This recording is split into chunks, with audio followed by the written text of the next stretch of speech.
Shalom, selamat pagi saudara sekalian yang terkasih dalam Kristus Yesus. Hari ini sama-sama kita akan bersaat teduh nats yang terambil dari Ayub pasal pertama, ayat yang pertama hingga 11. Dan saya membacakan ayat yang kelima saja. Demikian bunyi firman Tuhan. Setiap kali apabila hari-hari pesta telah berlalu, Ayub memanggil mereka dan menguduskan mereka.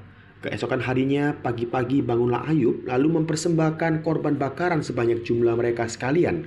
Sebab pikirnya, mungkin anak-anakku sudah berbuat dosa dan telah mengutuki Allah di dalam hati. Demikianlah dilakukan Ayub senantiasa. Saudara, kalau kita membaca keseluruhan nats yang ada dari ayat pertama sampai 11, maka kita menjumpai bahwa Ayub adalah sosok yang saleh mengalami yang namanya penderitaan. Tentu saudara, ketika berbicara mengenai penderitaan yang dialami Ayub, jelas bukan karena Ayub dihukum oleh Allah karena melakukan dosa. Jelas bukan seperti itu. Tetapi kita melihat bahwa Ayub mengalami penderitaan itu semata-mata karena dia adalah orang saleh dan hidupnya diwarnai takut akan Allah. Karena itu ketika iblis menuduh Ayub yang saleh di hadapan Allah dengan mengatakan, apakah dengan tidak mendapat apa-apa Ayub takut akan Allah? Maka dari situlah akhirnya Tuhan mengizinkan Ayub untuk mengalami yang namanya penderitaan. Semua yang dimilikinya itu habis lenyap seketika. Baik itu keluarga, harta, dan hal-hal yang lainnya. Saudara sekalian, melalui bagian ini saja kita dapat melihat bahwa ketika seseorang dikatakan saleh, takut akan Tuhan, maka ada sesuatu yang diuji untuk membuktikan hal tersebut. Karena tidak mungkin orang dikatakan saleh, orang yang takut akan Tuhan, tetapi tidak ada ujian di dalamnya. Dalam kisah Ayub sangat jelas saudara, bahwa dia diuji lewat penderitaan yang dialaminya. Harta, benda, dan semua yang dimilikinya habis lenyap.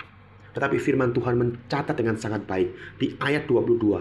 Dalam terjemahan FAIH kita bisa melihat, dikatakan demikian, dalam keadaan sedemikian itu, Ayub tidak berbuat dosa dan tidak menyalahkan Allah.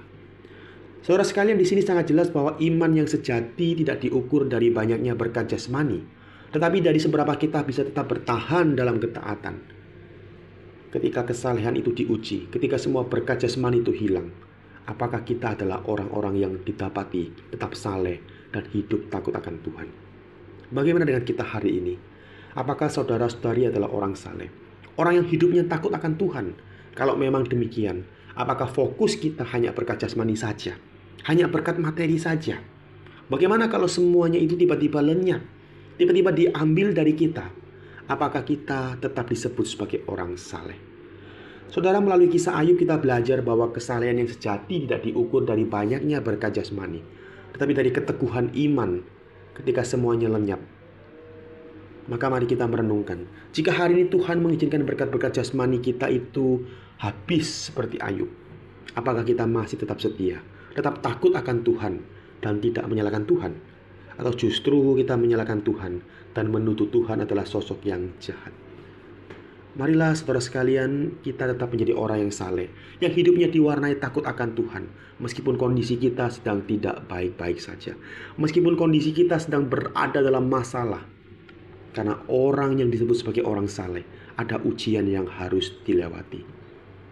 Karena itu saudara, kesalehan sejati bukan diukur dari banyaknya berkat jasmani. Oh, berkat jasmaniku banyak, maka itu aku sudah layak disebut orang saleh. Bukan. Melainkan kesalehan sejati itu diukur ketika semuanya itu hilang. Ketika berkat jasmani mungkin tidak baik-baik saja. Apakah kita tetap saleh dan hidup tidak menyalahkan Tuhan, sebagaimana yang dilakukan oleh Ayub? Mari sama-sama kita berdoa.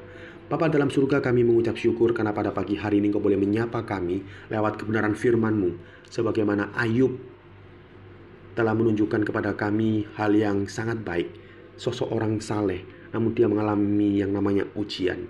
Ketika semua keluarganya, harta bendanya itu habis lenyap, tetapi firman Tuhan mencatat dengan jelas bahwa Ayub tetap dikatakan sebagai orang yang saleh.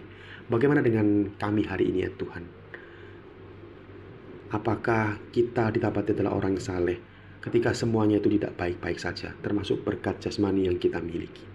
Kiranya Tuhan firman-Mu ini boleh mengingatkan setiap kami, menolong kami untuk tetap memandang kepada Engkau saja. Mau hidup takut akan Tuhan, bukan karena kami banyak berkat, namun hidup takut akan Tuhan karena kami adalah orang-orang saleh di hadapan Tuhan. Tuhan tolong kami, Tuhan mampukan kami untuk menghidupi kebenaran firman-Mu. Demi Kristus Yesus kami berdoa. Amin.